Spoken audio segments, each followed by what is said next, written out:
Ассаляму алейкум, хайрлах шамлар, добрый вечер. В эфире телеканала АТР. Вы смотрите информационно-аналитическую программу «Бугунь». В студии для вас работаю я, Гульсум Халилова. Следующие 3 часа в этой студии с гостями, которые подключатся к нам в эфир, мы обсудим основные события сегодняшнего дня. Традиционно предлагаю подключить к нашему эфиру журналиста Романа Спиридонова. Он с нами на прямой связи из Ньюзрума и готов рассказать о новостях, которые готовят вечерние выпуски.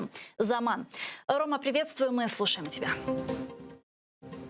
Привет, Гульсум. Сегодня мы будем говорить о таких темах. Кабинет министров Украины утвердил гуманитарные основания для пересечения контрольно-пропускных пунктов въезда-выезда на админгранице с оккупированным Крымом. Ограничения на пересечение админграницы были введены из-за пандемии коронавируса. И вот теперь есть точный список этих причин гуманитарных, по которым можно въезжать или выезжать на материк. Вот о том, что это за основания, узнаете из наших выпусков. Оккупанты определились, кто будет строить опреснители морской воды на полуострове. Как заявил оккупационный глава Крыма Сергей Аксенов, процессы уже запущены, но называть организации, которые будут этим заниматься, не стал, опасаясь, что против них будут применены санкции.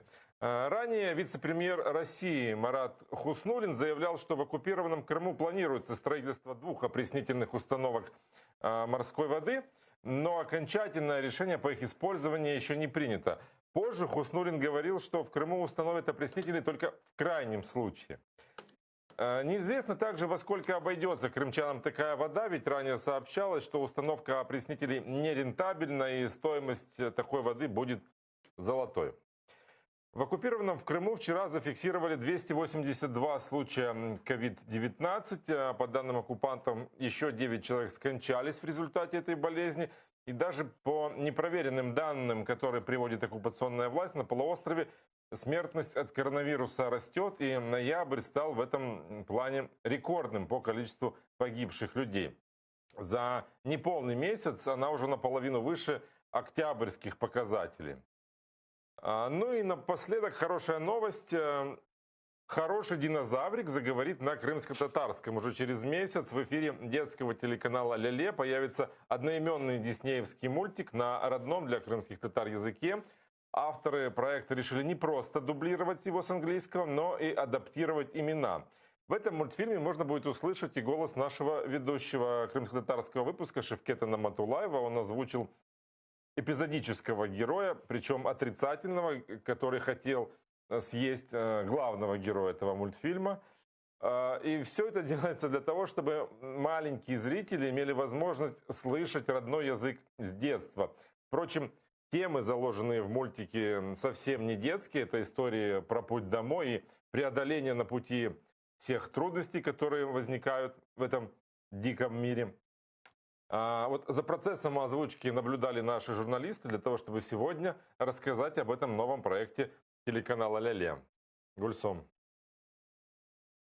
Чухсагул, Роман, это был наш журналист Роман Спиридонов прямо из Ньюзрума. Не пропустите вечерние выпуски новостей в 19:00 на украинском языке с Урене Сейтумеровой и в 21:00 на крымско-татарском языке с Шевкетом Наматулаевым. Ну а мы работаем сейчас в прямом эфире. Вы можете к нам присоединяться на экраны ваших телевизоров. Режиссеры периодически выводят номер телефона +3 80 73 419 41 59. Звоните нам абсолютно бесплатно по Вайберу. Можете присоединяться по скайпу atr.tv. Это наш адрес. Звоните, задавайте интересующие вас вопросы по теме. Нам важен ваш голос. Ну а мы начнем наш эфир со следующего информационного сообщения. Первый заместитель министра иностранных дел Украины Меджепар 24 ноября встретилась с послом Черногории Драгицей Панорец. В украинском внешнеполитическом ведомстве сообщили, что Джепар пригласила черногорскую сторону принять участие в работе платформы по деокупації полуострова. Перший заступник міністра висловила подяку за підтримку Чорногорією суверенітету і територіальної цілісності України і поінформувала про порушення прав людини та мілітаризації Криму з боку Росії. Вона також представила бачення України ініціативи Кримської платформи та запросила чорногорську сторону приєднатися до її роботи. Политический аналитик Андрей Вегеренский с нами сейчас на прямой связи. Пане Андрею, вітаю вас. Доброго вечера. Доброго вечера. Мы видим, как сейчас в Министерстве иностранных дел Украины ведут активную работу в направлении создания платформы по деоккупации полуострова. И каждый день вот мы слышим сообщения, что пригласили ту или иную страну принять участие в данном мероприятии. Участие каких стран, и вот в частности Черногории, повлияло бы на эффективную работу данной платформы? Вы знаете, я на самом деле не рассматривал отдельных участников как субъектов, которые самостоятельно своим присутствием либо отсутствием в пределах этой платформы могут повлиять на окончательный ее результат. Так или иначе, это пока консультационно совещательный орган, так как он рассматривается нашим МЗС, с последующей перспективой трансформации в переговорную площадку. И те действия, которые осуществляет на сегодня МЗС, это, особенно в публичной части, это во многом правильный шаг с точки зрения тактики, потому что тогда, когда вы приглашаете одну сторону индивидуально и делаете это публично, в очень тонком моменте, который касается территориальной целостности, вы, в принципе, не даете возможности этой стороне занять пассивную или нейтральную позицию. То есть если страна, допустим, Черногория, либо Франция, да, потому что Кулеба общался с представителем, со своим коллегой с Франции, также пригласил. Ну и, в общем, вы делаете это как минимум открыто для жителей своей страны и для жителей, допустим, иностранной страны. И получается такая ситуация, что, допустим, Черногория либо Франция, они могут особо не верить в перспективу этой платформы. Но коль уж вас пригласили, и ваша принципиальная позиция в течение довольно-таки продолжительного периода была в том, что вы не признаете оккупацию, и вы не можете сейчас отказаться от участия. Таким образом, для того, чтобы не делать это, знаете, клич, который идет в толпу, а в толпе кто-то отвернулся и не услышал, да? То есть клич идет индивидуальный, двухсторонний, и тем самым вынуждает эти страны так или иначе приобщиться к работе этой платформы. Поэтому чем больше участников будет в этой платформе, тем больше вес, как минимум, я так понимаю, по идее и задумке ее авторов, будет результатов деятельности, результатов рассмотрения повестки, которая будет обсуждаться в пределах этой платформы, ну и, как следствие, действия, которые должны быть связаны с политикой этих стран в отношении страны-оккупанта. Окей, Поэтому... давайте поразмышляем, какие это могут быть действия в рамках платформы, какие решения могут приниматься? Смотрите, решения в любом случае в рамках платформы, они не являются обязательными для стран ее участников. Это добровольные обязательства, которые они будут на себя брать. В любом случае, так или иначе, упор будет делаться на нарушение прав человека. И чем больше фактов, исходя из сроков запуска платформы, насколько я понимаю, планируется первое заседание, да, где-то в конце весны следующего года.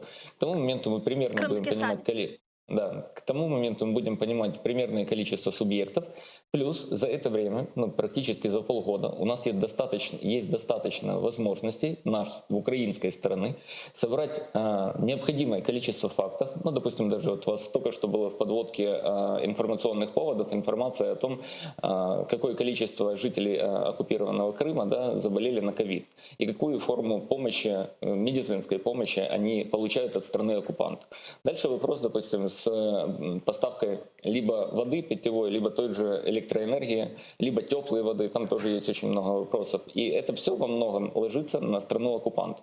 И в любом случае порядок обсуждения на этой платформе, он будет гуманитарный. Так или иначе. Смотрите, вот те страны, которых сегодня в большинстве наше внешнеполитическое ведомство призывает принять участие к этой платформе, и так поддерживают нас на международных структурах. Если даже взять последнюю резолюцию, которую приняли в Третьем комитете Организации Объединенных Наций, мы четко видим, какие страны нас поддерживают. Резолюция касается нарушения прав человека в оккупированном Крыму. Там четко определены все важные маркеры. Чем вот это будет отличаться, платформа будет отличаться от той или иной международной структуры, где обсуждаются эти вопросы, где мы видим поддержку стран, наших партнеров? Если вы спрашиваете по содержанию, то ничем. Если по форме существования, это наша инициатива, это наша платформа. И я думаю, что инициатива по ее созыву, будем надеяться, к весне уже пандемия немножко угаснет, и собрания ее будут как минимум физические, а не с помощью Zoom либо Skype. И это будет информационный международный повод. Ни больше, ни меньше. По содержанию, я еще раз повторюсь, я с вами согласен. Тут можно занять, в принципе, с точки зрения прагматичной, да, я вроде человек-прагматик, я с вами соглашусь, что чего-то нового мы там обсудить, решить или предложить не сможем. Но создать свой, скажем так, свою платформу, на которой мы будем формировать повестку, и она будет дополнительным международным информационным таким объектом внимания, да? Ну, это то, что мы можем, ни больше, ни меньше. Ну, а может, все-таки мы что-то сможем? Я просто пытаюсь найти в этом позитив, да, и действительно, это очень важно, нужно, это позитивный сигнал для поднятия Крыма, темы Крыма в информационной повестке и так далее. Но ведь, с другой стороны, когда мы говорим о практике, может, все-таки мы сможем увидеть какие-то активные действия в виде разработки механизмов давления на Россию, возможно, какое-то ужесточение этого санкционного давления? Ну, я, к сожалению, склонен пока сказать вам, что навряд ли. Навряд ли почему? Потому что любой механизм, он имплементируется страной-участником, либо страной-субъектом. И если бы этот механизм был разработан, то не было бы необходимости создавать крымскую платформу, либо именно в той форме, которой сегодня пытаются это сделать представители нашего Министерства иностранных дел. Поэтому мы всего лишь пытаемся оставить в международной и общественной повестке вопрос Крыма как такой, который не забыт и не отложен в долгий ящик там, на десятилетия. Более того, сейчас, насколько я понимаю, насколько я слышу, спикеров Офиса президента, они пытаются увязать, если раньше международное сообщество говорило о том, что Луганская и Донецкая область и Крым — это немножко разные кейсы, то сегодня они пытаются навязать повестку международную в том ключе, что и Луганск, и Донецк, и Крым — это все взаимосвязанные, как минимум взаимосвязанные вещи, и их разрешение, оно находится в тесной переплетение между собой. Я не понимаю в конечном итоге, к чему это приведет, эта риторика, потому что если они идут путем того, чтобы навязать мировому сообществу, что мы будем решать ситуацию в Луганской и Донецкой областях вместе с историей, которая касается оккупации Крыма, то они должны предлагать уже план не только миротворческий, либо план, который касается деоккупации Луганска и Донецка, да, а он должен включать в себя отдельные пункты, которые синхронно будут проводиться, в том числе по отношению к Крыму. Если это просто тактическая ошибка, которую они допускают, то мне грустно, потому что им придется просить прощения за свои слова. Давайте подключим к нашей дискусії главного редактора газети «Кримська світлиця» Андрій Шчекун зараз з нами на прямому зв'язку. Пане Андрію, вітаю вас. Доброго дня. Как вы считаете, инициированная крымская платформа станет ли эффективным инструментом на пути деоккупации полуострова? Ну, мені важко зараз сказати і відповісти на ваше пряме запитання, тому що є багато чинників. Бо ми сьогодні бачимо тільки якусь ініціативу, але я не бачу в цій ініціативі порядок денний і які питання ми будемо в цій платформі обговорювати. Цього я, наприклад, не бачу. Йдуть нібито перемовини, йдуть запрошення з позиції Міністерства закордонних справ, а інші чинники, ті, які би хотів почути, побачити, не дають мені можливості вірити в реалістичність здійснення цієї кримської платформи і щоб воно не перетворилося в простий захід до чергової річниці там окупації, умовно, Криму. Тому я би хотів бути реалістом і хотів би бачити реальні, скажімо так, програмні засади і те, що повинно бути в кримській платформі обговорено в першу чергу. На сьогоднішній день я не можу вам відкрито відповісти на це запитання, тому що на це запитання не відповідає саме ініціативна група Міністерства закордонних справ на сьогоднішній день. Дуже дякую. Чохсагл у нас Андрій Шчекун, головний редактор газети «Кримська світлиця», був з нами на прямому зв'язку. Пане Андрею, как вы отметили выше, действительно в следующем году, в мае месяце, 19 числа, планируется проведение Крымского саммита, куда приглашают лидеров различных стран, которые поддерживают нашу территориальную целостность. Пройдет саммит, А вот что дальше? Как вы видите вот эту институциональную модель платформы по деоккупации? Вы знаете, вы на меня перекладываете обязанности человека, представителя органа государственной власти. Не, я не который перекладываю, я спрашиваю, может, мы с вами пока это что, очень... понимаете, Смотрите, никто же да, пока не знает и не говорит. В том-то и дело, что мы с вами, к сожалению, я опять же подчеркну, к сожалению, вынуждены модерировать ситуацию, как она может быть. По идее, по логике, вот когда, ну давайте вот уже немножко критиковать как бы МЦС, если вы приглашаете любую страну к участию в какой-то платформе, вы же, наверное, этой стране должны донести правила игры, или правила участия в этой платформе, или чего вы будете требовать от участника.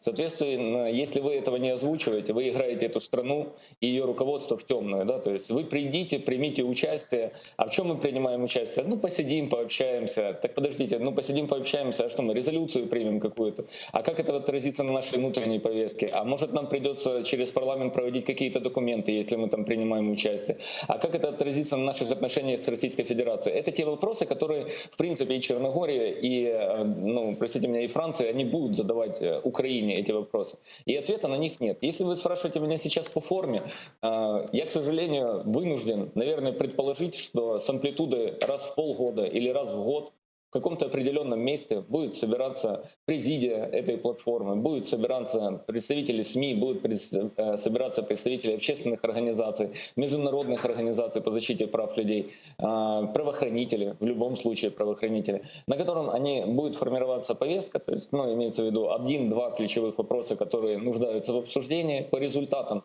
будет готовиться текст, по аналогии с тем, который готовит, допустим, Парламентская ассамблея Совета Европы, имеется в виду текст резолюции, в котором осуждается ограничение прав, либо упразднение прав, либо незаконные задержания, либо те или иные действия, которые осуществляет оккупант, с просьбой стран-участниц отреагировать. Ну все. Вы задали журналисту вопрос по поводу того, насколько важна роль Крымской платформы, да, в стратегии деоккупации. А у нас нет стратегии деоккупации Крыма. Поэтому определить ее роль, если мы не понимаем алгоритмы и если мы не понимаем, ну, простите меня, механизма деоккупации. Не то, что мы, Украина, не понимаем, мир не понимает, как это сделать. На что мы уповаем в общей риторике, которая касается Крыма? Ну, так или иначе, на то, что изменится понимание и стратегическое планирование и позиционирование Российской Федерации. То есть Российская Федерация перестанет рассматривать Крым как точку военного базирования своего флота, да, как точку защиты своих интересов, о которой Черного Азовского моря в противовес Турции. Но в Российской Федерации на покой идет и действующий президент. Это те факторы, которые, к сожалению, не зависят ни от Украины, ни от Франции, ни от Крымской платформы. Они зависят от внутренней повестки в Российской Федерации. Возможно, там произойдет революция, возможно, туда придут либералы. Опять же таки, это не вопрос платформы, и она никак на это не повлияет. Поэтому я и начал наш диалог с вами, ну, условно, с благой такой цели, которая называется «оставлять вопрос Крыма в постоянной международной повестке», чтобы, условно говоря, он не стал вопросом, который по аналогии с Карабахом, да, на несколько лет ушел в какую-то тишину, а потом в союзе двух государств, ну, трех, фактически 3 государства, 3 лидера собрались и условно решили конфликт, который длился в течение 3 десятилетий. И мне кажется, что это, в принципе, единственные действия активные, которые на сегодня может предпринимать украинская власть.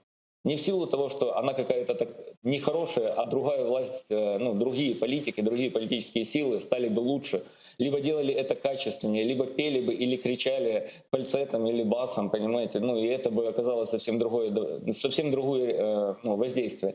Нет, это роль, значение и место Украины.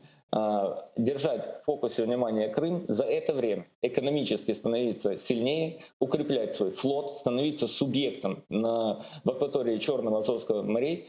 Мы, кстати, с коллегами обсуждали, допустим, по аналогии с ситуацией в Южно-Китайском море, да, ситуацию с акваторией Черного Азовского моря. Я бы на месте наших, и я думаю, что материалы нашего обсуждения, круглого стола, они попадут в офис президента, и с одной стороны, можно бить на международное право, на что мы, собственно говоря, и рассчитываем, да, что с точки зрения международного права это наша суверенная территория, И как бы Российская Федерация не легитимизировала эту территорию или этот округ в пределах своего законодательства, международное сообщество этого никогда не признает.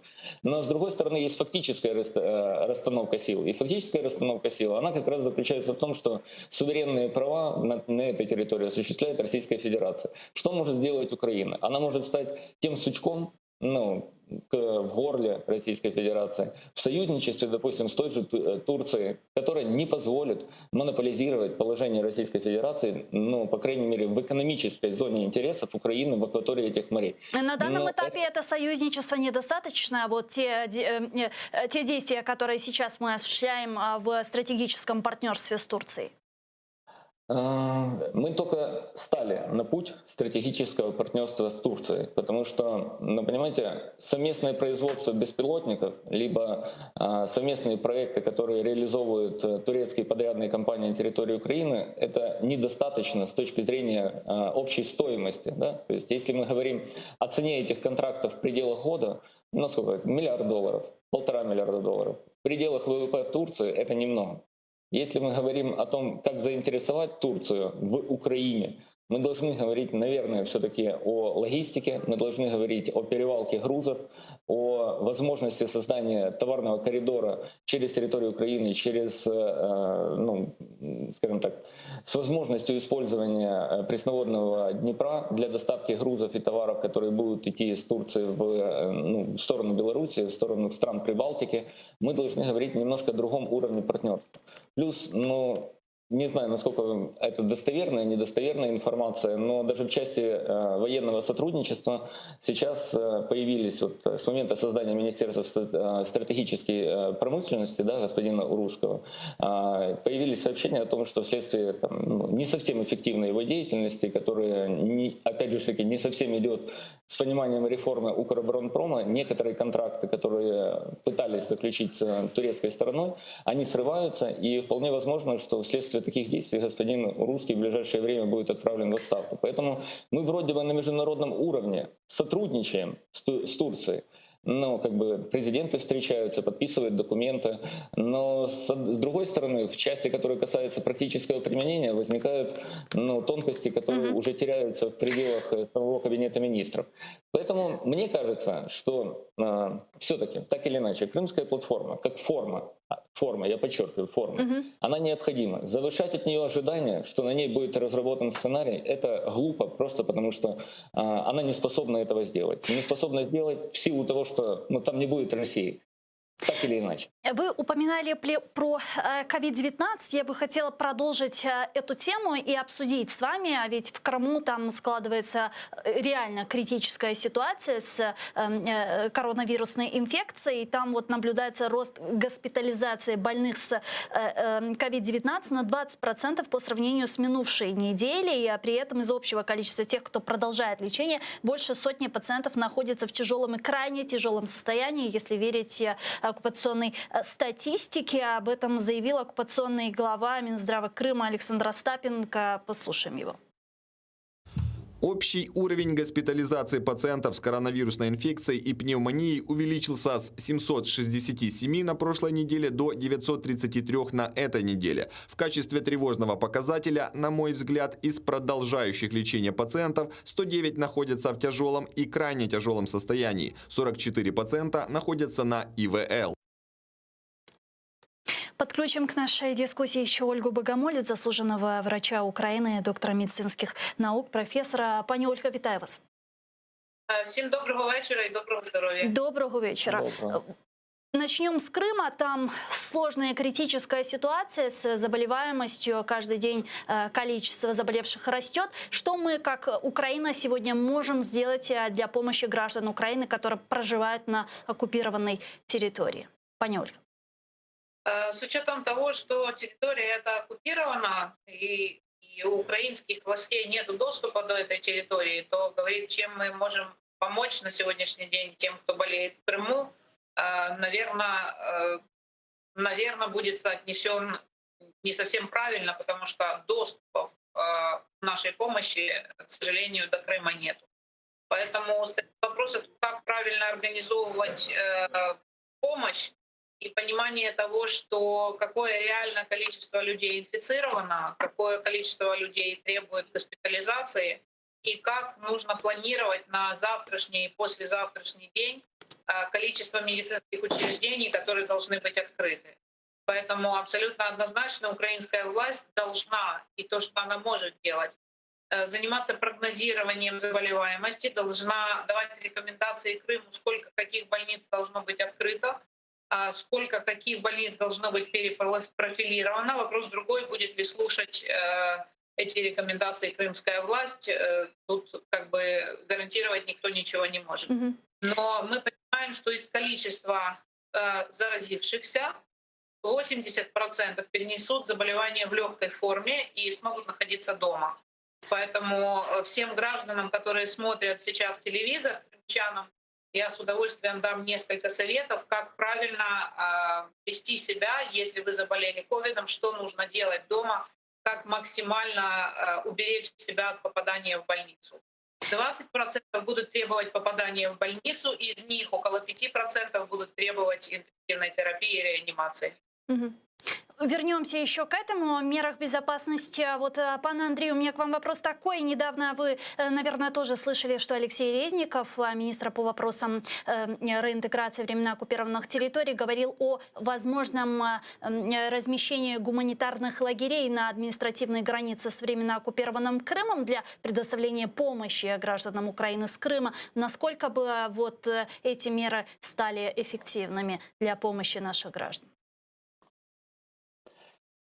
Я буду пытаться максимально сдержанно комментировать такую инициативу, потому что с точки зрения гуманизма она весьма и весьма должна быть поддержана всеми гражданами как территории Украины, так и, соответственно, гражданами украинцами, которые остались на территории Крыма и хотят воспользоваться медицинской помощью, которую предоставляет Украине. С другой стороны, есть реалии Украины суверенной, который сегодня Кабинет министров, вернее, господин Шмыгаль говорит о том, что в отдельных районных медицинских учреждениях уже степень заполняемости коек приближается к 90% и выше. Соответственно, наверное, если мы говорим о том, что мы можем предоставить качественную медицинскую помощь, я подчеркиваю, качественную медицинскую помощь, а этой медицинской помощи не будет хватать и сотрудников, и соответствующего оборудования, и всего остального на территории Украины, на которой распространяется власть суверенная в стране, правительства и Верховного Совета и президента, то, наверное, граждане это не совсем поймут. Плюс, давайте говорить объективно, я не совсем уверен, что разумно перемещать, и перемещаться через пункт пропуска гражданам инфицированным для получения медицинской помощи на территорию суверенной Украины. И что российская власть будет на это смотреть, скажем так, очень благонадежно и приветственно. Но она никогда не даст возможности с точки зрения репутации международных информационных поводов писать Украине о том, что с Крыма люди бежат получать медицинскую помощь в Украину. Пани Ольга, вот мы сейчас видим, как пандемия в Украине набирает обороты, и все больше и больше больных, и госпитализации почти ежедневно. Мы видим в районе 12-13 тысяч официальных случаев. А наши больницы выдержат, если мы так продолжим?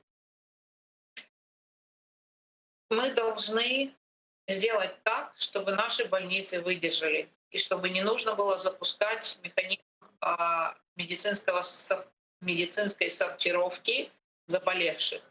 Что такое медицинская сортировка? Это когда из группы тех, кто поступает на госпитализацию, выбираются самые легкие, и им помощь не оказывается, и выбираются самые тяжелые, им помощь тоже не оказывается. А помощь оказывается только средней тяжести пациентов. Поэтому задача государства — обеспечить количество коек, а коек у нас на сегодняшний день достаточно. В Украине нет необходимости пока что разворачивать дополнительные больницы, потому что еще тысячи коек Фонда Академии медицинских наук не задействованы, специализированных наших ведомственных медицинские службы, это и больницы железной дороги, службы безопасности, Министерство внутренних дел, пограничных войск. А коек у нас хватает. Важно, чтобы хватало рук и голов медицинских сестер, санитарок, врачей. И идет огромное количество медицинского персонала, который сейчас увольняется.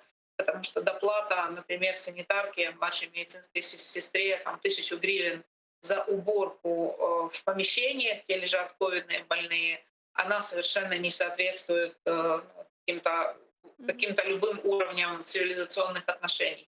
А врач работать, когда не убрано, когда не проведена дезинфекция, ни врач, ни медсестра нормально не могут. Поэтому задача правительства на сегодняшний день не заниматься популизмом, не тратить деньги из фонда ковида на строительство дорог или другие свои нужности предвыборные, а действительно заботиться о людях и делать это так, чтобы не нужно было вводить полный локдаун. Ну вот сегодня Потому что Кабинет полный министров... локдаун...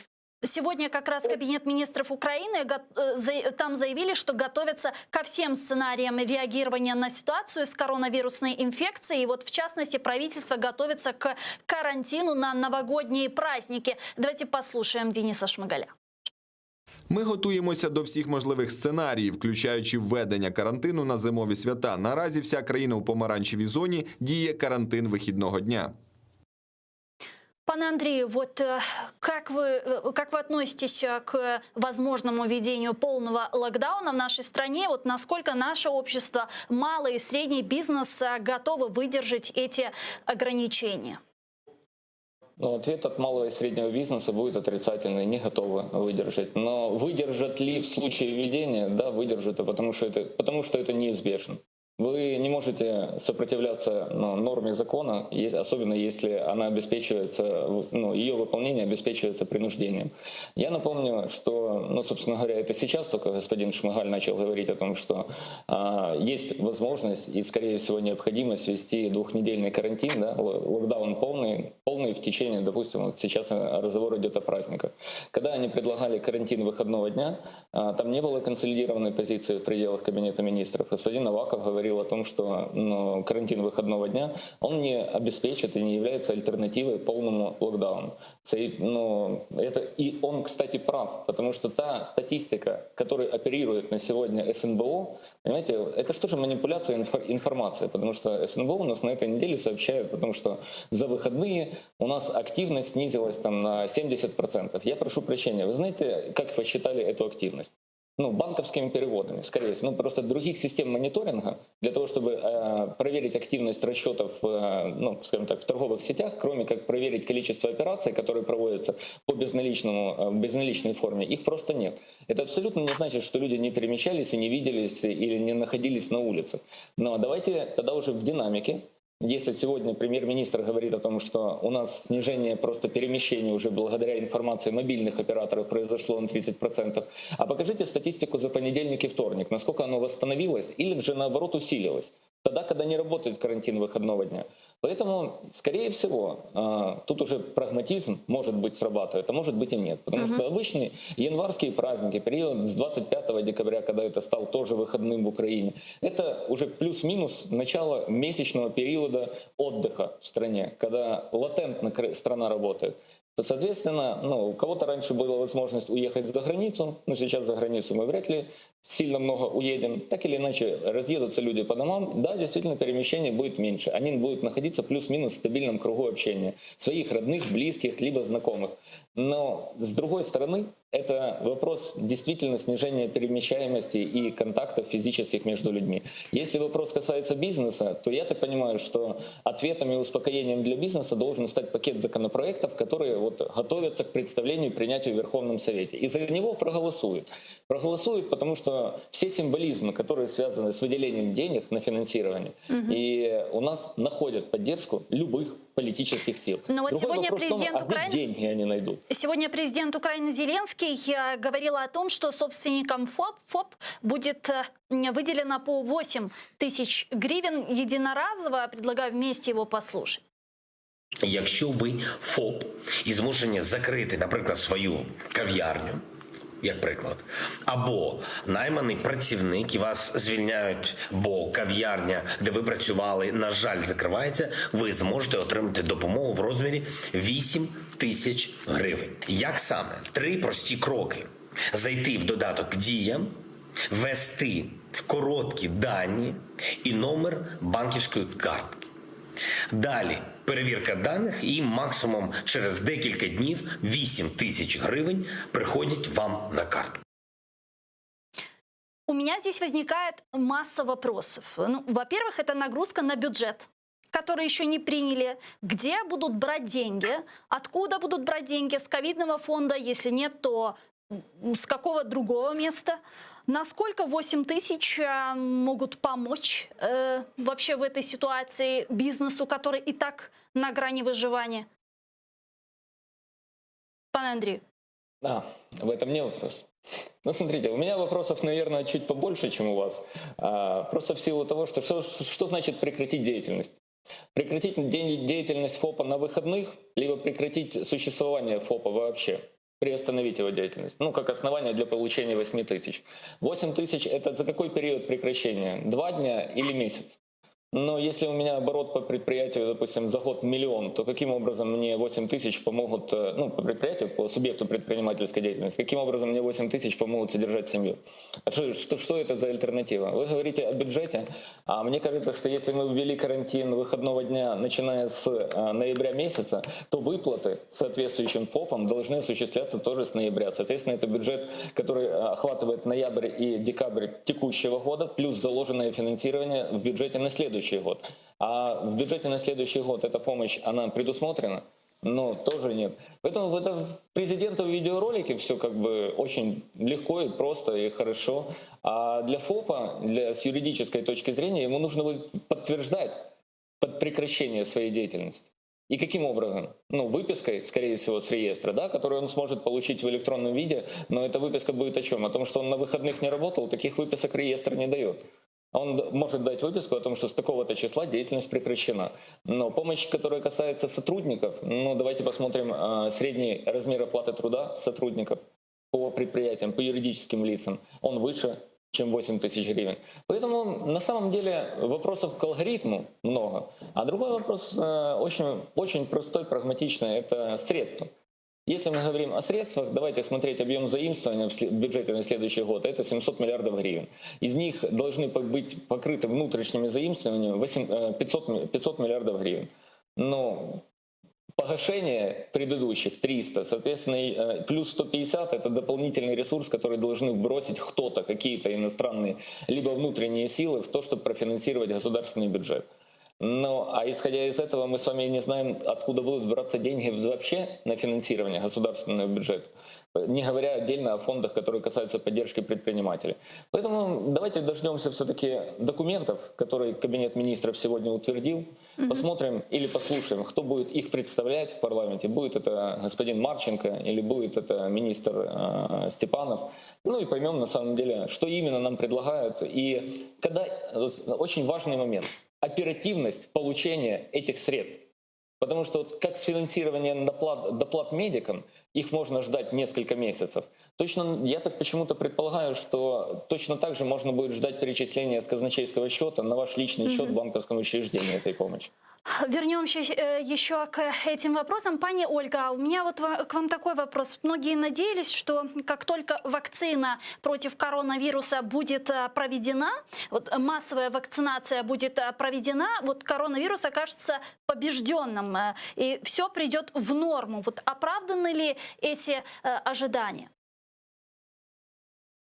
Абсолютно, на мій погляд, не виправдані очікування, тому що, по-перше, ми не знаємо віддалених наслідків, не знаємо, наскільки ефективна ця вакцина, а маємо навчитись не боротися з ковідом, а навчитись з ним жити. Тому що на сьогоднішній день в українському суспільстві перехворіло лише 1,5% населення. А для того, щоб нація отримала стабільний імунітет, має бути 60-70% людей, які перехворіють, 30-40% людей, які залишаться інтактними, тобто вони не захворіють або будуть мати вже напрацьований імунітет від цієї хвороби. Тому протягом всього наступного року ситуація не зміниться кардинально, і нам потрібно адаптуватися до цієї ситуації, перейти в режим роботи онлайн, перейти в дистанційні продажі, перейти в дистанційний розвиток економіки, в дистанційні вибори, а не створювати скупчення людей. Тому над чим працювати є, і в принципі ковід це не тільки випробування, це і нові можливості. І я, на жаль, більше не зможу бути в програмі разом з вами, бо раки шкіри, меланоми, гемангіоми, власне, те, чим я займаюся кожного дня, ніхто не відміняв. Люди продовжують хворіти на всі ті хвороби, які ми хворіли раніше. І ми також перейшли в режим онлайн-консультування і в режим онлайн-допомоги. Але хочу зараз дати декілька порад тим людям, які захворіли або були в контакті. По-перше, не потрібно боятися, тому що ваше налаштування, цей страх, паніка, які посіяні в суспільстві, вони зменшують силу нашої імунної системи. Потрібно чітко вірити, що ковід ми подолаємо. Що вам потрібно мати вдома? Вдома потрібно мати термометр. І чому він дуже важливий? Тому що не тому, що потрібно збивати температуру. Я, наприклад, проти того, щоб збивати температуру, тому що саме віруси дуже складно температуру толерують. І вірусам від температури значно складніше, ніж людям. Тому температуру 38 взагалі не варто збивати. 38,5 тільки в тому випадку, якщо людина вже дуже погано почувається, або якщо дитина бліда. Якщо в неї не червоні щоки, а стають білими, значить вона не віддає температуру. І деякі дорослі абсолютно нормально переносять температуру 39, а от віруси цю температуру переносять значно складніше. Не потрібно боятися температури, тому що саме вона свідчить про те, що імунна система працює, організм бореться з вірусами. Що ще потрібно вдома мати? Вдома потрібно мати пульсоксиметр. Це спеціальний прилад, який дозволяє вимірювати, скільки кисня у нас є в крові. І цей прилад не менш важливий, ніж термометр, тому що він інколи перед симптомами легеневої недостатності дає можливість нам її побачити. Якщо у вас сатурація або вміст кисню в крові 95 і більше, 6, 7, 8, 9 – супер. Якщо менше, ніж 95, наприклад, 95 падає, спробувати перевірити, чи є ще запас сили в легенях. Зробити невеличкі фізичні вправи, розмахувати руками, такі дихальні вправи. Якщо після цього сатурація трошки піднімається, то значить, що стан ще не складний, не критичний, і знов-таки можна продовжувати знаходитись вдома. Якщо сатурацію з 91 можна розігнати до 93, в лікарню їхати не потрібно. Дякую. Чому лікарня не є найкращим місцем? Тому що там може бути коінфекція, і тому що, на жаль, на сьогоднішній день не вистачає робочих. Дуже дякую вам, пані Ольга. Ольга Богомолець, заслужений лікар України, доктор медичних наук та професор, була з нами на прямому зв'язку. Пане Андрію, вот мы с вами уже несколько раз упоминали бюджет на 2021 год. Украина в этом году, вероятнее всего, не получит транш от Международного валютного фонда. Об этом в эфире программы «Свобода слова» заявил экс-министр развития экономики, торговли и сельского хозяйства и советник главы Офиса президента Тимофей Милованов. Давайте вместе его послушаем. Трансу цього року не буде. Що можливо отримати? Дякую за що можливо отримати цього року? Це місію МВФ. І якщо дуже добре попрацювати, це не очевидно, але це можливо, то можна отримати те, що називається Staff Level Agreement. Це досягнення домовленості на робочому рівні. Чому це важливо? Тому що таке досягнення домовленості дає позитивний сигнал ринкам фінансовим і дозволяє Україні залучити фінансування на той період, поки будуть продовжуватися перемовини з МВФ на кілька місяців по прийнятним відсоткам. Пане Андрею, мы с вами уже говорили про коронавирус. Мы понимаем, что у нас в бюджете большая дыра. Что нас ждет? Вы знаете, у меня ощущение дежавю, если честно. Я просто помню вот этих условных людей с грантовских проектов, либо в широком понимании известных как «Соросят», которые нам год назад в правительстве господина Гончарука рассказывали о сигналах, рассказывали о рынках, рассказывали о заинтересованности и так далее и тому подобное. И вот сейчас, когда реинкарнируется господин Милованов, он опять начинает рассказывать нам о сигналах. По мере того, как он реинкарнируется, начинают идти разговоры о том, что, ну, в принципе, наверное, и главного санитарного врача Ляшка можно тоже попробовать сделать его министром охраны здоровья, да, на место Степанова. Но я прошу прощения, эти люди уже были при власти. И Милованов, и господин Ляшко. И господин Ляшко, как никто, точно знает, какие последствия приводит, допустим, ликвидация санитарно-эпидемиологической службы, да, и потом ее восстановление. Но как они могут нам рассказывать о том, каким образом, что нам нужно сделать, если они, благодаря им во многом, и происходит все то, что имеет место сегодня в стране. Ну, в части медицины так точно, и в части развития экономики отчасти, да. Если мы говорим о сотрудничестве с МВФ, тут не надо быть Миловановым и не надо быть советником Ермака, чтобы посмотреть на календарь и понять, что если к декабрю не принят закон о государственном бюджете, если к декабрю нет понимания того, насколько Международный валютный фонд оценивает государственный бюджет с точки зрения его сбалансированности, что речь о выделении транша не идет в силу того, что до 20 декабря Международный валютный фонд или Совет директоров, они просто не будут собираться. Вот и все. Поэтому в этом году речи о выделении средств нет, быть не может. И они нам не нужны с точки зрения валютной позиции. Они могут быть для нас важны и необходимы, если мы хотим преодолеть бюджетный дефицит. Давайте включать Кабинет министров. Кабинет министров нам говорит о том, что мы одолжили 16 миллиардов гривен во время размещения облигаций внутреннего государственного займа в течение текущей недели. И выполним полностью бюджет, но до конца текущего года. У нас нет проблем, связанных с финансированием государственного бюджета. Почему мы должны не верить Кабинету министров?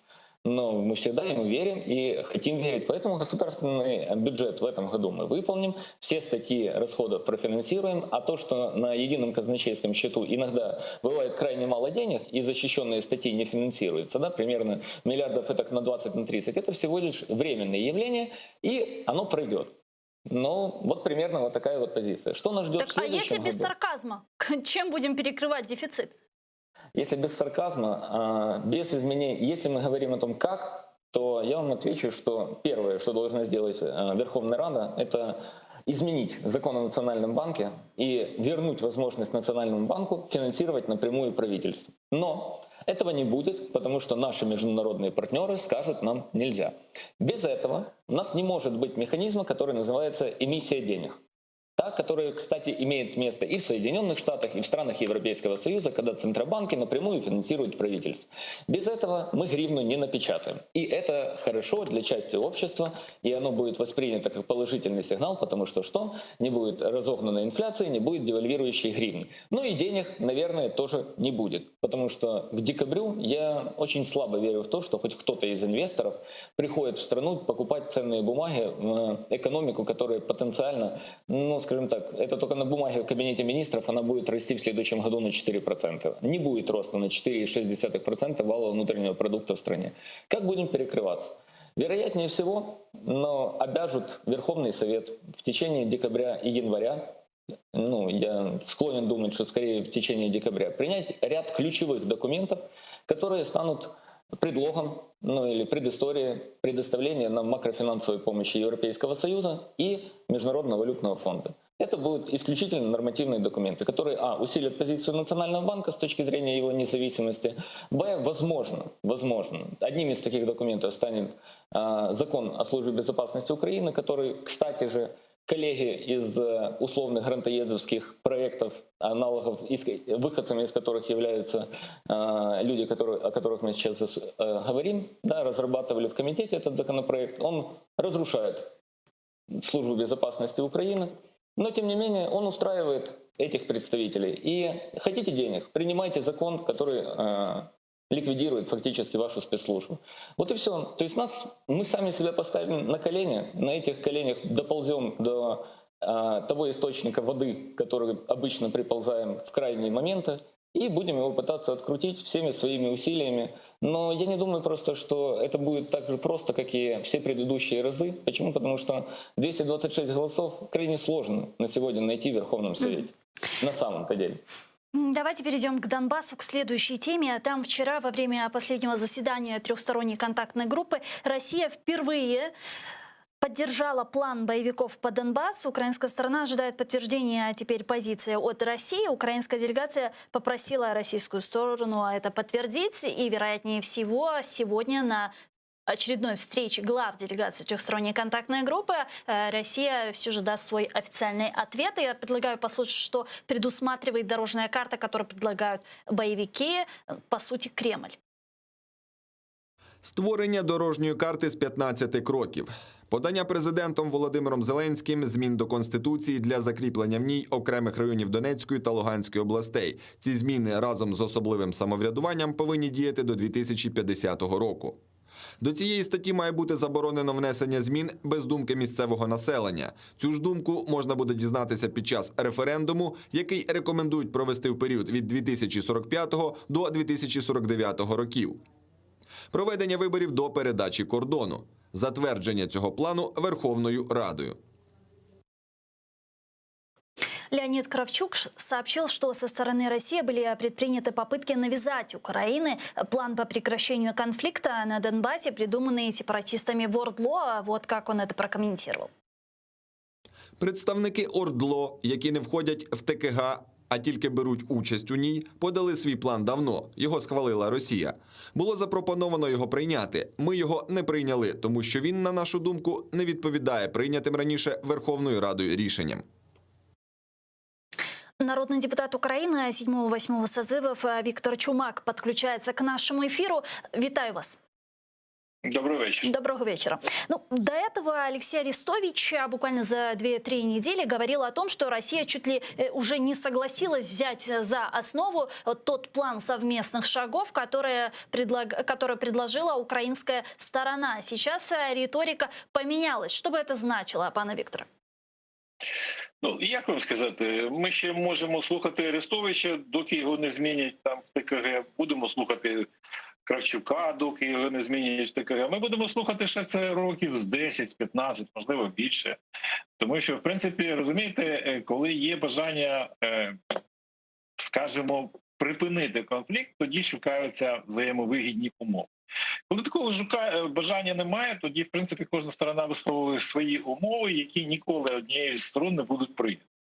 Ми дуже добре з вами знаємо, що Росії неприйнятні будь-які умови, які передбачають там виведення військ, повна деокупація, контроль за кордоном, а потім вже після певних часів реабілітації, я би сказав так, населення, яке перебувало перед окупацією, проведення виборів. Росія на це не піде. Їй потрібна, в принципі, ракова опухоль всередині країни, тому що би вони не пропонували, це буде неприйнятно для України. Що би ми не пропонували, це буде неприйнятно для Росії. Це підтверджує історія з Карабахом, історія з Осетією, історія з Грузією, з Абхазією, історія з Придністров'ям. Тому ми з вами просто-напросто обговорюємо нікчемні речі, які ні до чого не приведуть. Если такая патовая ситуация, пане Андрею, есть ли смысл тогда в этом всем? Да, без сумніву, це процес. Звісно, в цьому є сенс. Це процес повинен На йти. самом деле смешного здесь мало, мы же с вами понимаем. Пане Андрею. Вы знаете, Дивіться, це процес, який йшов давно, і цей процес повинен йти. І він буде йти, і він йшов такий процес у всіх цих республіках. Ну, міняються люди, міняються обставини, міняється ситуація. Бачите, як з Карабахом помінялася ситуація практично за 30 років і змінилися умови, які, в принципі, привели до того, що привело до деокупації Карабаху.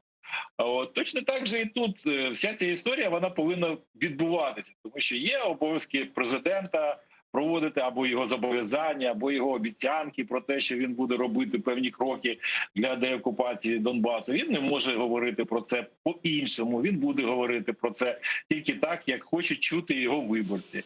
І тому все це буде повторюватися, все це буде йти. Ну, в принципі, є... Якщо б була б нормальна стратегія, була прийнята нормальна стратегія з деокупації, то було б прийнято там, скажімо, 3 ключових речі. Це стратегія міжнародній політики, стратегія внутрішньої політики і стратегія військової політики.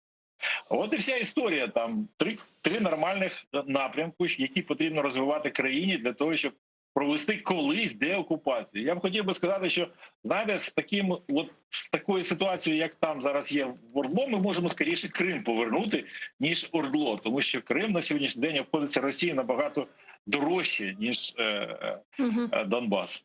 Пане Андрею, вас эта ситуация рассмешила до слез? И как я видела, Нет, почему? Вы знаете, господин Виктор, он просто высказал мнение, которое близко и мне, и оно, наверное, вы просто задавали вопрос остро, зачем это все происходит. Это очень верный ответ, когда он звучит как процесс. Процесс идет. Ну вот мы ж как бы имитируем возможность достичь соглашения там, где стороны не имеют своей целью достигать этого соглашения. Вот одна сторона вроде бы пытается, а другая говорит, да, мы тоже пытаемся, но на самом деле мы этого не хотим. Ну, смотрите, вот даже вот эти пункты, просто прагматика, которые перечислены изменения в Конституцию. Офис президента придумал себе во многом проблему, которую назвал политико-дипломатической и конституционным кризисом. Каким образом на сегодня протянуть изменения в Конституцию по любому вопросу в той ситуации, которую они инициировали и реализовывают в отношениях с Конституционным судом. Когда представитель президента в Конституционном суде, народный депутат, говорит, лучше бы Конституционный суд не собирался и решения не принимал. Ну все, значит, у нас все решения, которые касаются изменений в Конституцию, они заблокированы. Я упускаю момент того, что считаю неприемлемым для кандидата юридических наук высказываться в том режиме, которым он высказался по отношению к исключительной компетенции Конституционного суда, что не собирайтесь и не принимайте решения. Но тем не менее. Но давайте говорить о том, что плана есть два. Один со стороны Украины передан ОБСЕ. Вы его видели? Да. И я не видел. Ну, по вот крайней мере, видел. то, что говорил Леонид Кравчук, если вы об этом плане говорите. Я говорю о том, про проведение выборов в марте месяце. Да. Не, мы слышали об этом. А видели? Нет. Документ не видели, верно? Конечно, Украина передала ОБСЕ для согласования с той стороной. Мы документ не видели. Но та сторона взяла и согласие России, то есть они ж парами играют, условными парами, тоже предложила свой план. Россия сказала, вы знаете, тот тоже неплохой.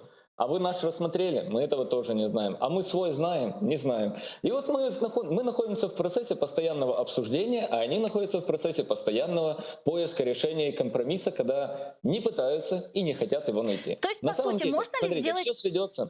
Все сведется к очень простому тезису. Можно ли сделать такой вывод, что мы играемся сейчас в процесс и ждем какого-то подходящего момента для разрешения ситуации на востоке Украины? Гульсум, смотрите, играют игроки, я не считаю, что Украина игрок в этой ситуации. Раз, если мы говорим условно понятиями игр, хотя с точки зрения человеческих жертв и того, что конфликт происходит на территории Украины, это сложно назвать игрой. Это недопустимо так называть это. Но тем не менее, Украина не является равноценным партнером за столом переговоров либо определения политики в отношении Востока. Украина, к сожалению. Я бы сказал больше. Когда я хочу закончить просто свою мысль. Вот эта вся накал ситуации от Арестовича, его комменты, посты, которые пишут подручные господина Подоляка, о том, какое сложное решение сейчас предстоит принять господину президенту и Верховному Совету. Все сводится к очень простой дате. В конце декабря нужно продлевать срок закона, который действует.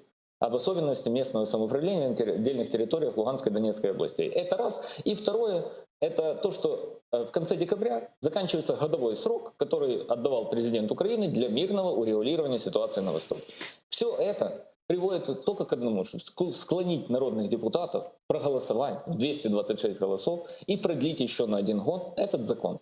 Никаких планов никто утверждать ни на каком уровне, ни на Минском, ни на любом другом формате нормандском до конца года, я думаю, не будет. Вчера в нашей студии был народный депутат Украины, подключался к нам в студию народный депутат Украины от «Слуги народа» Виталий Безгин. Он работает в профильном комитете по вопросам административно-территориального устройства. У него спрашивали про пролонгацию закона об особом порядке местного самоуправления на Донбассе, на что он ответил, что сейчас пока что даже в профильном комитете об этом никаких разговоров не ведется. А вы господина Тищенко включите, он в другом телеканале сказал, что знает содержание этих документов. Он и еще пару человек, так что... А если не проголосуют? Ну вот, а если не проголосуют, ну, смотрите вариант, при котором российская сторона обвиняет Украину в том, что Украина отказывается выполнять Минск. Соответственно, российская сторона начинает говорить о том, что, может, как бы настало время говорить о снятии санкций. Ну, все ж обычно. Давайте я трохи включуся, бо ви там між Пане собою Вікторе. розмовляєте. Да, да. Ну, дивіться, санкції не прив'язані до Донбаса. Більшість санкцій взагалі не прив'язані до Донбаса. Більшість санкцій на Росію, які на сьогоднішній день прив'язані, вони прив'язані до дуже великих міжнародних проблем. І це Крим, це Сирія, це в принципі говорити про якісь зміни санкцій або зняття санкцій з Росії, це просто невикладство. Розумієте, що це можливо на сьогоднішній день. Більше того, на сьогоднішній день є дуже багато умов для західного світу, які зацікавлені в ослабленні Росії, геополітично зацікавлені в ослабленні Росії, для того, щоб ці санкції продовжувати і посилювати. Їм немає зацікавленості взагалі миритися з Росією. Чогось, для чогось, чомусь.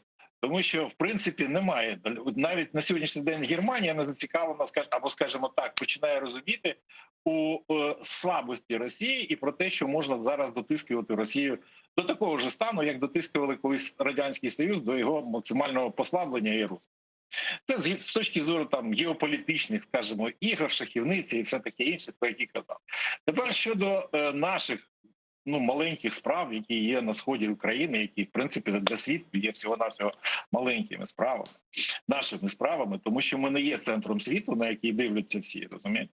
І тут ситуація така, що в нас є наші національні інтереси і є інтерес Росії. Інтерес Росії дуже простий, і Путіна інтерес, це така, знаєте, як би сказати, Фата Моргана, яка його завжди тягне до себе, це відновлення Радянського Союзу в будь-якому вигляді або в якомусь іншому вигляді на території пострадянських республік, хоча б трьох – Білорусі, Росії і України.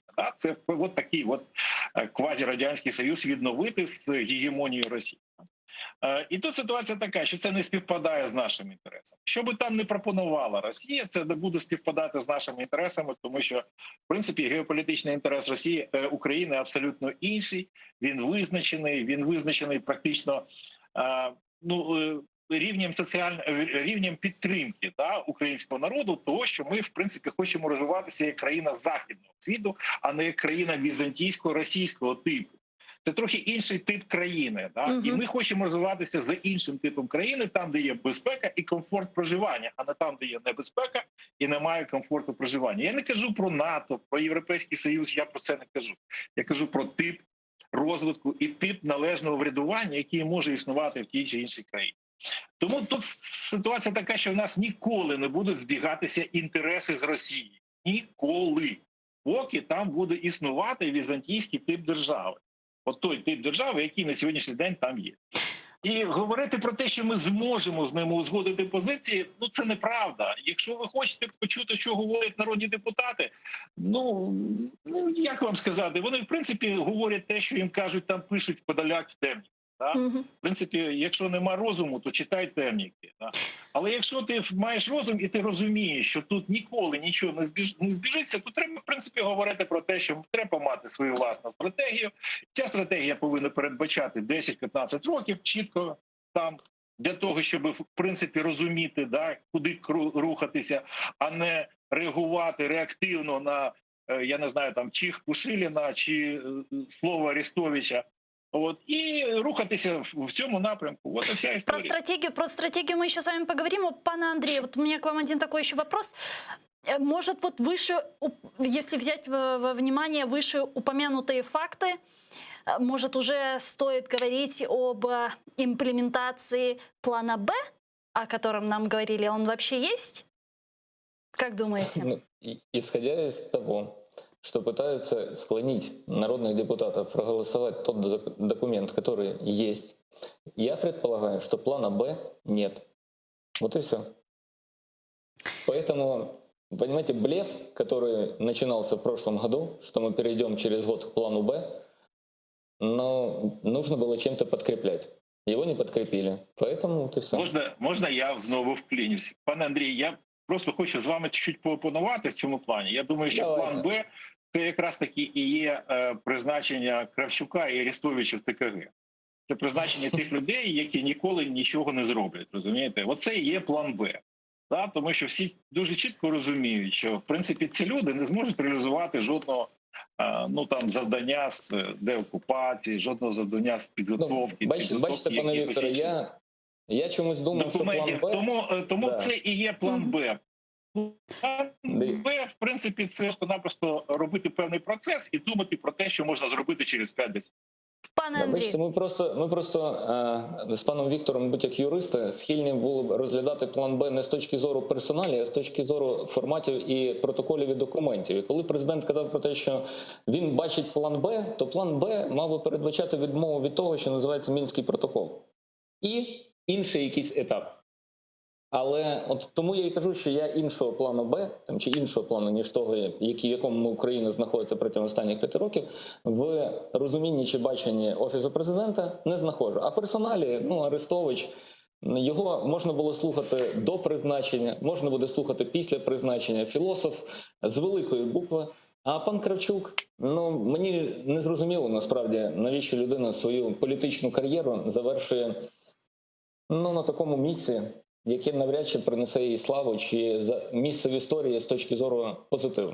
Дякую вам дуже, пане Андрію. Спасибо большое, что вы были с нами на протяжении целого часа. Политический аналитик Андрей Вегеринский был с нами на прямой связи. Дуже дякую. Пане Виктор, вы несколько раз уже упоминали про Нагорный Карабах. Вот по большому счету недавние там события в Азербайджане нам продемонстрировали, что вот эти переговорные процессы, которые там тоже велись на протяжении 30 лет, оказались недееспособными, а эффективными в разрешении этой всей ситуации, как оказалось, были все же байрактары. Вот рассматривает ли сегодня Украина, как вы думаете, военный сценарий возвращения своих территорий, если даже не в ближайшей перспективе, то в какой-то долгосрочной? Сьогодні ні. Дивіться, що я вам хочу сказати. Там, розумієте, там настільки все було, так би мовити, не близько і не тотожньо, а, як би вам сказати так, подібне до України, тому що була та ж сама Мінська група, Мінський переговорний процес і все таке інше. І ситуація просто стала, що Азербайджан зміг це зробити, коли Росія максимально послабла. От на сьогоднішній день вона точно максимально слабка Росія для того, щоб опанувати Турції в Кавказькому регіоні. Тому що Росія застрягла в Україні, Росія застрягла в Сирії, у Росії є проблеми всередині країни, у Росії є, в принципі, проблеми, які зараз виникають в Білорусі, і адекватно реагувати на виклики, які кидає їй там Туреччина в Кавказькому регіоні, Росія не може. Тому з цим користувався практично Азербайджан разом з Росією. Причому це ж не була там якась реакція на перестрілки або ще щось. Це була дуже спланована, гарно спланована операція, коли вони дуже чітко зрозуміли, що Росія адекватно відповісти не зможе і не буде. Тобто, в принципі, це послаблення Росії не тільки в військовому плані, а й військово-політичному. Тому що, в принципі, оце показало про те, що Росія не буде ніколи захищати своїх союзників навіть в рамках ОДКБ. От і вся історія. Тому ми, в принципі, на сьогоднішній день не готові до таких варіантів, до яких був готовий Азербайджан, але ми не повинні його відхиляти взагалі і не відкидати взагалі, в принципі, тому що одна з, якщо говорити про стратегію, про яку я говорив вам, то одна із таких частин цієї стратегії – це повинна бути військова стратегія. А військова стратегія повинна базуватися хоча б на тих постулатах про те, що українська армія на Сході, українська армія на будь-яких напрямках повинна мати таку потужність, яка б завдала будь-якому агресору, скажімо, втрати неспівмірні з цілями, які ставить перед собою цей агресор. Розумієте? Не те, щоб виграти війну Росії, але завдати такі втрати, які були до нього неприйнятні для його народу, для його політичної системи, для його сприйняття у світі і таке інше. Оце найближча якась ціль, а подальша ціль – це, напевно, поставити собі такі завдання, щоб армія мала таку потужність, яка би могла певний час, скажімо, повністю захистити українську територію. Що там буде далі, це вже треба дивитися, виходячи з точки зору, як будуть розвиватися події в світі. в Росії, в Сполучених Штатах, на Ну вот давайте Кавказі. как раз к таке Соединенным інше. Штатам мы перейдем и обсудим выборы там, и к нам подключится к нашему эфиру и к нашей дискуссии Дмитро Левось, політолог-міжнародник. Він з нами зараз на прямому зв'язку. Пане Дмитро, вітаю вас. Да, доброго вечера. Доброго вечера. Байден назвал первые шаги на посту президента. По словам будущего президента США, его политика будет направлена на то, чтобы объединить страну. Об этом избранный президент Джозеф Байден рассказал в интервью NBC News. Давайте вместе его послушаем. Це не буде третій термін Обами. Ми стикаємося зі світом абсолютно відмінним від того, що ми бачили в часи адміністрації Обами-Байдена. Президент Трамп змінив ландшафт. Америка стала першою. Америка стала самотньою. Я також маю намір покінчити з деякими, я думаю, дуже шкідливими виконавчими указами, які значно вплинули на погіршення клімату і зробили нас менш здоровими, які підписав президент Трамп. В то же время Джозеф Байден отметил, что не будет преследовать Трампа и будет использовать для этого Минюст США. Вот Байден, как мы видим, уже расставляет оценки. Он сказал, что его срок не будет третьим сроком Барака Обамы. Пане Дмитро, что это означает? Це означає те, що принаймні в такій інформаційній сфері Байден намагається зробити заяву на те, що він дійсно не буде Обамою. Тобто, і вже, ну, оскільки за часи президентства Трампа президентство Обами весь час згадувалося як таке, яке було млявим, да, яке було нібито було дуже там неконкретним, то, звичайно, він тут працює скоріше і на таку і на внутрішню аудиторію, і на зовнішню аудиторію. Ну і зрозуміло, що йому десь доводиться працювати з цим от негативним шлейфом, який все ж таки сформувався, оскільки він представляє, зрозуміло, яку політичну силу він представляє, демократів. Тож тут це бажання за великим рахунком тут, ну, анонсувати зміни, які він збирається робити. Тобто, не більше за те, що він уже сказав в своєму цьому представленні. Пане Виктора, Джозеф Байден неоднократно заявлял о том, что приоритетом во внешней политике для него будет помощь Украине в сопротивлении российской агрессии. Как вы считаете, в чем и каким образом это будет проявляться? Чего нам ждать? Ну, дивіться, я хочу додати свого колегу, просто-напросто сказати, що, розумієте, і команда, і Байден розуміє, що на сьогоднішній день просто повторювати шляхи Обами або копіювати якусь політику Обами неможливо, тому що світ має абсолютно нові виклики. Да? На сьогоднішній день світ абсолютно змінився. І змінився Сполучені Штати, тому що, в принципі, Трамп проводив певну ізоляціоністську політику, яка була направлена всередину Сполучених Штатів, а не назовні, як в принципі завжди очікувалася політика Сполучених Штатів. Тобто це було і зменшення, скажімо, присутності Сполучених Штатів в міжнародних організаціях, вихід з певних міжнародних договорів. І, в принципі, навіть в НАТО, про те, що говорив там Трамп, про те, що треба переглядати умови існування в НАТО, тому що Сполучені Штати тратять забагато грошей для того, щоб, в принципі, інші країни користувалися їхнім повним захистом. Тому от на це якраз і наголошує Байден, що на сьогоднішній день нові виклики, вони вимагають абсолютно нової політики, і в тому числі от такої політики більш глобального погляду у світ. Щодо України, ви розумієте, що команда Трампа, команда Байдена, яка зараз приходить, от починаючи з Блінкена, да, от вона в принципі дуже і дуже добре знає Україну. Тут просто люди, які не просто знають Україну, вони знають українських політиків, вони знайомі з українською політикою. Вони точно розуміють всю природу українських конфліктів, що всередині країни, що назовні.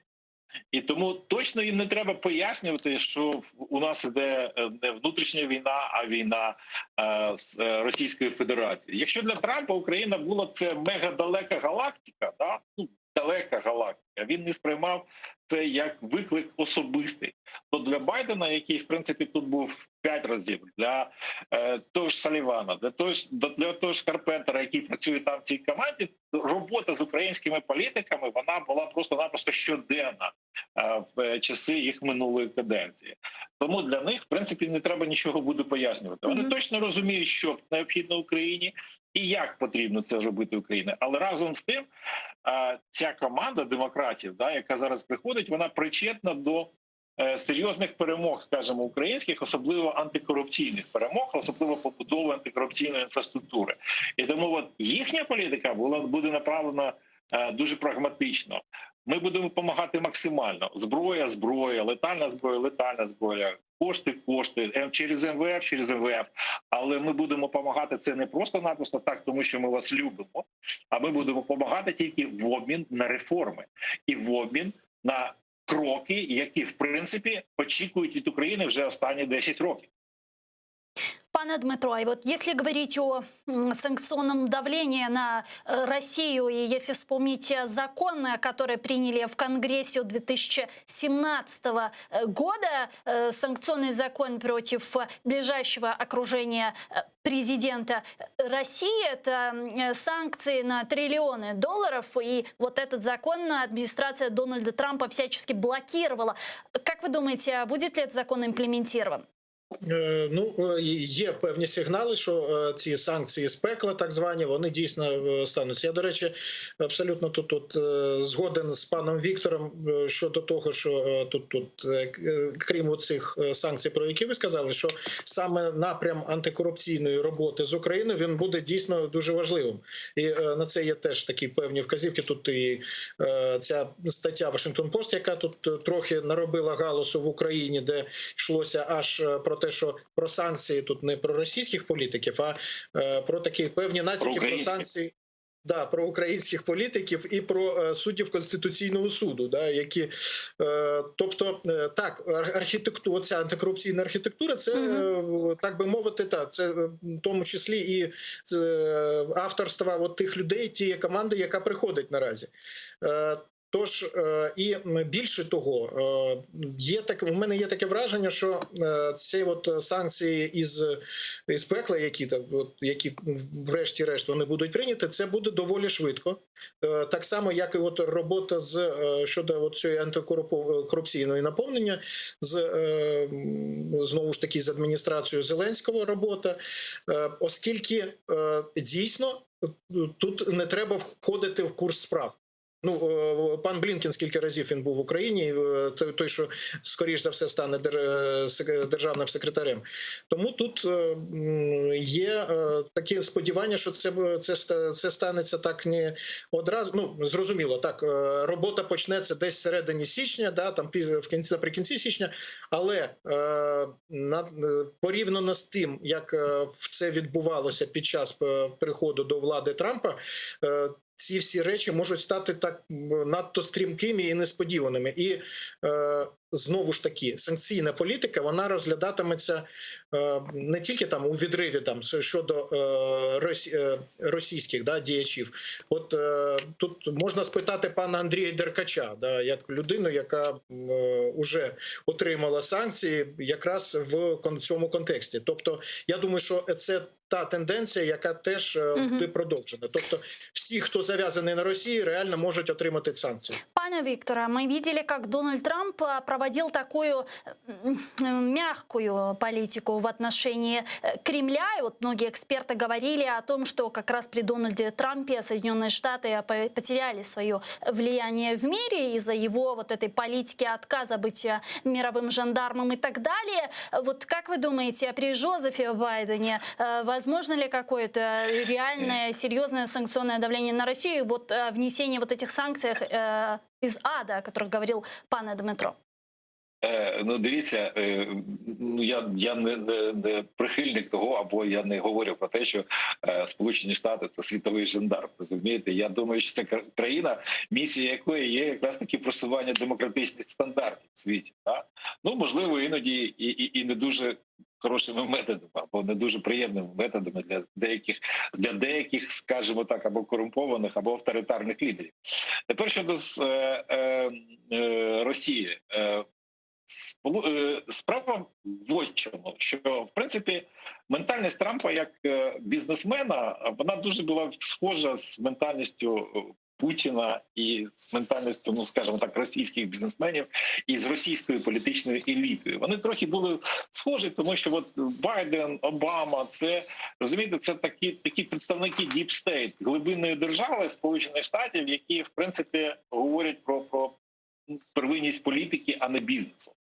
І от Трамп все моделював як бізнес-стосунки між країнами. Це не просто-напросто мова не йшла про геополітику, мова не йшла про те, яким буде світ, а мова йшла про вигоду. Ну от вигоду. Мені вигідно будувати такі стосунки сьогодні, тому що я за це можу отримати певні гроші, або я можу отримати якісь певні інші преференції. Зараз такого не буде. Зараз буде знову ж таки оця така, знаєте, геополітична шахівниця про те, як відбудовувати майбутній світ. Хто там буде, в принципі, в цьому світі на перших ролях? Або авторитарна модель врядування, або це буде демократична модель врядування, або це буде там, я не знаю, ліберальна модель врядування і таке інше. І отак це буде вибудовано. Якщо для цього потрібні будуть санкції, то вони будуть застосовані. Я не думаю, що вони там будуть просто-напросто так застосовані дуже швидко, без обговорення, без оцінки наслідків застосування таких санкцій